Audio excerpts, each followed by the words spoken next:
Okay, get ready for an idea that sounds like it's straight out of science fiction.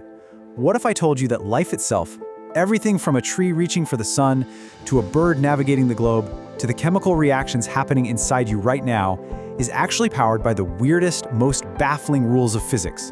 Today, we are diving deep into quantum biology, a field that's finding more and more evidence that life hasn't just survived in a quantum world, it has learned to master it.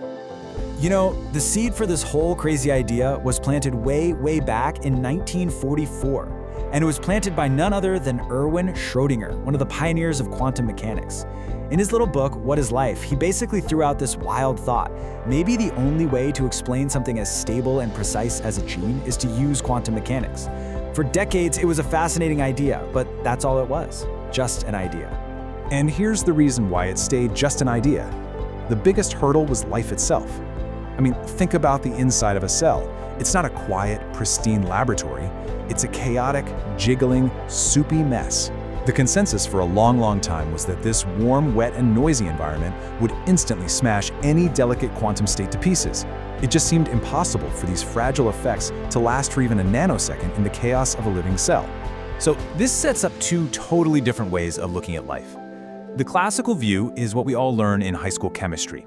Molecules are like little billiard balls, bumping into each other, following nice, predictable rules. But the quantum view? Well, that's something else entirely. It says that over billions of years, evolution has become a quantum engineer. It's learned to harness these bizarre subatomic tricks to give it a real, tangible advantage. And that leads us to the core question of this entire explainer. What if the biggest secrets of biology, how it's so efficient, so precise, aren't really biological secrets at all? What if they're secrets of physics, hidden in a world we can't even see?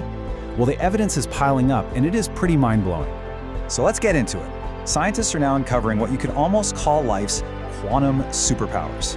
These are biological processes that just don't make sense unless you factor in the weirdness of quantum physics. We're going to look at 3 of the most amazing examples. Our first superpower is happening all around us, inside every single green leaf. Photosynthesis is just absurdly good at what it does. It converts sunlight into energy with almost 100% efficiency. For years, the big mystery was this: how does the energy from a single photon of light get to the reaction center of the cell without just getting lost as heat along the way? So the old classical idea was that the energy just sort of hopped randomly from one molecule to the next. You can picture it like a drunk person stumbling around a crowded room trying to find the exit. It's clumsy, it's slow, and a lot of energy gets wasted. But the quantum idea is elegant.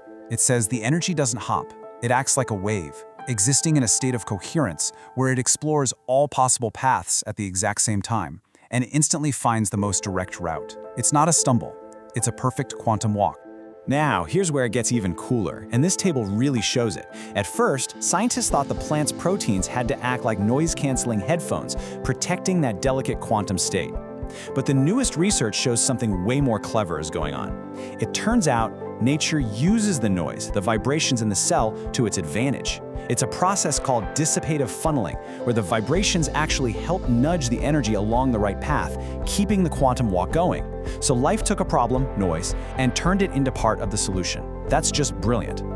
So the big takeaway is that plants are, without a doubt, quantum machines. But you might be thinking, okay, that's a plant. What about animals? Does any of this weird quantum stuff apply to creatures that, move around and think? Well, the answer seems to be a huge yes. And that brings us to our second superpower, the quantum compass. Think about a tiny bird like the European robin. Every year, it migrates thousands of miles with pinpoint accuracy.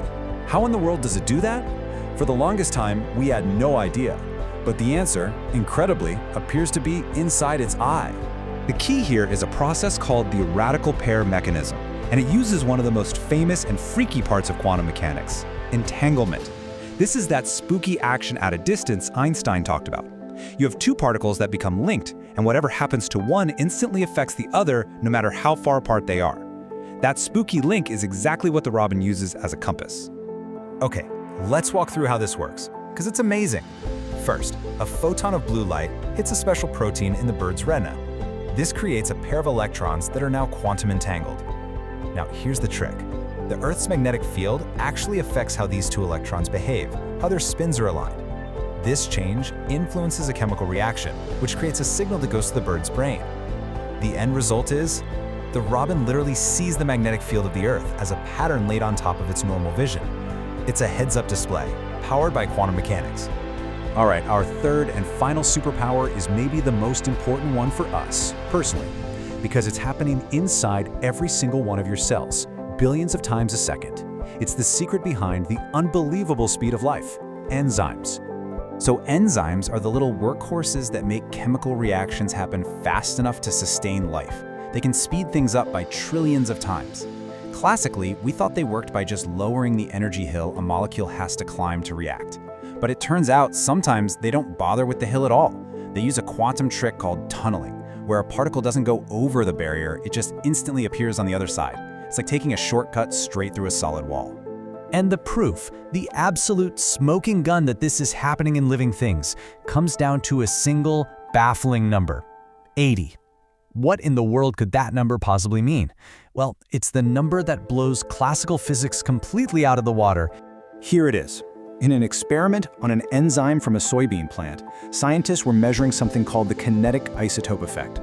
It's basically a test of how much a reaction slows down if you use a heavier version of an atom. Now, according to all the laws of classical physics, that number should never, ever be higher than about 7. The number they measured? 80. 80! A number that high is physically impossible unless the particle, in this case a tiny proton, is quantum tunneling right through that energy barrier. There is no other explanation. It's happening. You can see how this has been a long, slow-burn revolution in science. It went from Schrödinger's wild guess in 1944 to a few scientists in the 60s proposing that tunneling could even happen in DNA. But it wasn't until the early 2000s that our technology got good enough to actually see the proof. And today, this quantum edge is one of the hottest frontiers in biology, with huge implications for everything from medicine to technology. And this brings us full circle, right back to our DNA. It turns out that quantum tunneling might be at the heart of the most fundamental process in biology, evolution. The idea is that a proton can briefly tunnel from one side of the DNA ladder to the other. If this happens right when the DNA is being copied, it can cause a mistake, a mutation. And that means the random, beautiful engine of evolution itself might be driven at its very core by the pure probability and uncertainty of the quantum world. So when you step back and put all these pieces together, it paints a completely new picture of reality. It forces us to see that life isn't just subject to the laws of physics, it's actively exploiting them, living right on the quantum edge. So let's just recap these incredible superpowers. We have seen life use quantum coherence to find the perfect path for energy in photosynthesis. We've seen it use the spooky connection of quantum entanglement to navigate the globe. We've seen it use the impossible feat of quantum tunneling to make life's chemistry happen at lightning speed. And it might even be using quantum uncertainty to fuel the engine of evolution itself. The conclusion here is pretty hard to avoid. That old idea, the one about the warm, wet, and noisy cell being a terrible place for quantum mechanics, it's been completely flipped on its head. It turns out, life doesn't just tolerate the weirdness of the quantum world. It has spent billions of years learning to use that weirdness as a powerful tool. What this really means is that the firm line we always thought existed between the strange, fuzzy world of physics and the solid, tangible world of biology, that line is dissolving. They aren't two separate subjects. Biology, it seems, is what happens when quantum mechanics gets creative. And that leaves us with one last, massive question to think about. If the most essential tricks of life are built on a bedrock of quantum uncertainty and probability, then what really is the fundamental difference between a living thing and a non-living thing? Between a robin and a rock? Maybe the answer is that life isn't a thing at all. It's a process.